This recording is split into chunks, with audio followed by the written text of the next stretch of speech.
Ada yang luar biasa di Desa Rejowinangun, Kecamatan Kemiri, Kabupaten Purworejo, Jawa Tengah itu. Desa yang memiliki jarak sekitar 18 km dari pusat kota Purworejo tersebut ternyata memiliki 12 taman tanaman gizi keluarga, tanaman obat keluarga atau taga-toga yang terletak di beberapa titik di wilayah desa setempat. Taman-taman tadi menambah keindahan tersendiri bagi desa yang juga dijuluki sebagai kampung bibit tanaman itu.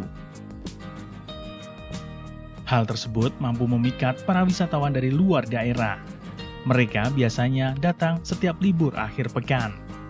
Pengunjung dimanjakan dengan berbagai tanaman obat yang segar, tanaman sayuran dan hijau, hingga sejumlah jenis tanaman bunga yang saat ini sedang tren di kalangan pecinta tanaman hias. Saat memasuki Desa Rejowinangun, di kanan kiri jalan tampak asri terlihat hamparan bibit pohon berbagai macam tanaman. Karena desa itu juga merupakan sentra pembibitan yang memasok berbagai macam bibit tanaman hingga ke kota-kota besar di Indonesia, seperti Jakarta, Kalimantan, Jawa Timur, dan lain sebagainya. Tak heran jika setiap pengunjung tidak hanya menikmati keindahan Taman Taga-Toga, namun juga bersuah foto dan membeli tanaman sebagai oleh-oleh. Taman Taga-Toga di Rejowinangun kini menjadi buruan para pecinta tanaman, termasuk sebagai acuan belajar bagi daerah lain dalam membudidayakan taga-toga.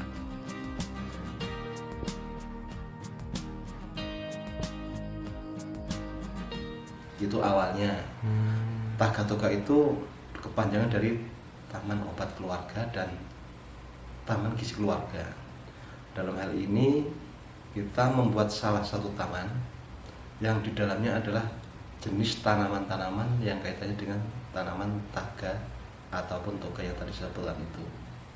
Intinya kayak gitu. Terus diadakan lomba tingkat kecamatan yang kita juga persiapan mungkin sekitar 2 bulan sampai 3 bulan. Tapi kebetulan untuk desa kami di Rejowinangun terkait dengan tanaman itu tidak susah-susah amat, karena sudah berpuluh-puluh tahun di desa kami di Rejowinangun adalah semua basic pembibitan. Itu yang mempermudah kita. Cuman kita harus mengompakkan atau mengajak masyarakat semua untuk ikut serta dalam pelaksanaan lomba tersebut, sehingga terlaksanalah lomba tingkat kecamatan yang diikuti sekitar 70%-nya dari desa di semua kecamatan Kemiri. Nah, kebetulan pada waktu itu tim penilai atau tim juri itu bisa menilai setiap desa dengan hasil akhir yaitu Rejowinangun untuk bisa mendapatkan juara umum. Nah, sehingga setelah juara umum itu kita Rejowinangun untuk dijadikan desa yang mewakili Kabupaten Purworejo untuk mewakili di tingkat provinsi, sama terkait dengan lomba taga-toga di tingkat provinsi. Namun demikian, karena memang terkait dengan pelaksanaan itu kebetulan semua tahulah di bulan-bulan Maret mulai kita terkena terimbas dengan pandemi COVID Corona, sehingga sampai karena memang terbentur hal itu sehingga untuk yang tingkat provinsi sementara di pending. Termasuk untuk membuat taman itu juga kita istilahnya memanfaatkan barang bekas menjadi barang yang berharga. Contoh soal terkait dengan itu adalah untuk keindahan, terus untuk polybag juga pakai barang-barang bekas plastik, terutama untuk jenis tanaman apapun itu bisa ditanam di polybagnya, pakai polybag barang bekas diantaranya plastik itu bungkus minyak, bungkus apa yang kaitannya sudah gak bisa digunakan, di situ bisa untuk mengurangi sampah sehingga menjadi barang yang bermanfaat. Jadi kita di samping untuk taga-toganya, kita istilahnya mengurangi sampah. Nah, intinya kalau menghilangkan sampah nggak bisa, tapi mengurangi sampah benar-benar. Itu juga merupakan program pemerintah. Bagaimana kita menyiasati mengurangi sampah tidak menumpuk sehingga tidak terjadi mungkin banjir dan sebagainya. Di antaranya untuk Rejowinangun itu kaitan dengan taga-toga itu memanfaatkan barang bekas menjadi barang yang berguna di taman tersebut. Barang-barang yang disebut itu taga-toga dikumpulkan dalam satu taman itu pastinya pakai biaya. Lah, alhamdulillah untuk di Desa Rejowinangun yang saya katakan tadi untuk basic daripada kehidupan di Rejowinangun itu rata-rata kan mobilitas. Dalam artinya nggak susah-susah amat, cuman masyarakat per RT itu harus setor ke taman tersebut sesuai dengan RT-nya. Kalau RT 1 harus setor ke taman yang RT 1. Itu setiap kakak minimal 5 jenis tanaman atau 5 jenis pot. Itu minimal. Bisa ada yang 10 dan sebagainya. Itu artinya untuk jenis tanaman itu kita nggak perlu beli pakai duit, tapi iuran ataupun sama-sama bareng-bareng itu menarik dari warga supaya untuk setor itu nggak beli di warga, untuk memang produksi sendiri gitu. Nah terkait dengan yang lain, biaya lain, contohnya ada yang untuk semacam keindahan, harus pakai bambu, pakai kayu untuk bagaimana biar taman tersebut kelihatan indah, dipagar, terus dibuat macam-macam. Itu kan supaya ada keindahan, daya tariknya ada gapura masuk, ada saung untuk istirahat, terus ada jenis di situ juga menjual produk-produk yang kaitannya dengan takatuka juga. Contoh soal misalnya ada wedang jahe atau ada jamu, beras kencur, ada yang lain. Jadi intinya macam-macam lah di situ.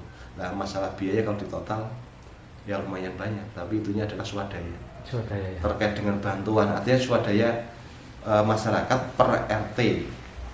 Per RT, jadi saya tadi katakan bahwa alhamdulillah Rejowinangun kaitan dengan masyarakat semua mendukung tanpa kecuali. Jadi elemen masyarakat dari unsur Pemdes, unsur lembaga desa, unsur Karang Taruna, PKK, semua saya terjunkan. Alhamdulillah semua bisa campur baur untuk sama-sama menyamajukan bersaing di tingkat RT untuk memperindah RT masing-masing.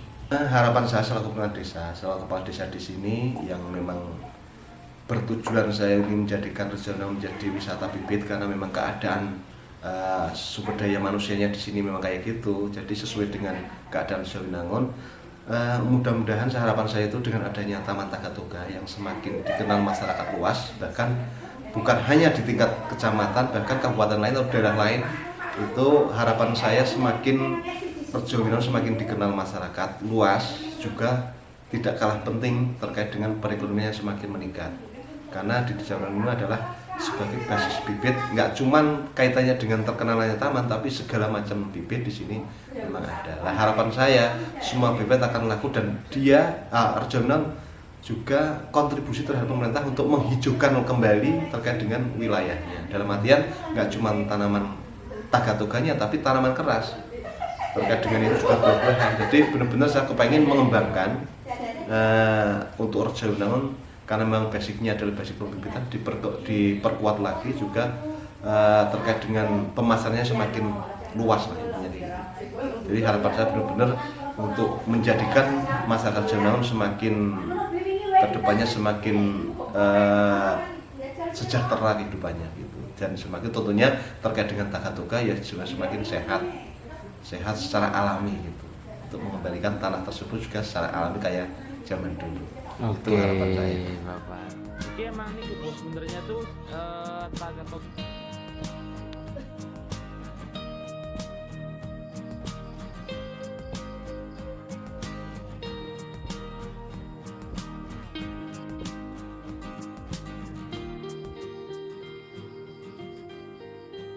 Dari Kemiri, Muhammad Asraf Fakhru Razi, Bagelen Channel melaporkan.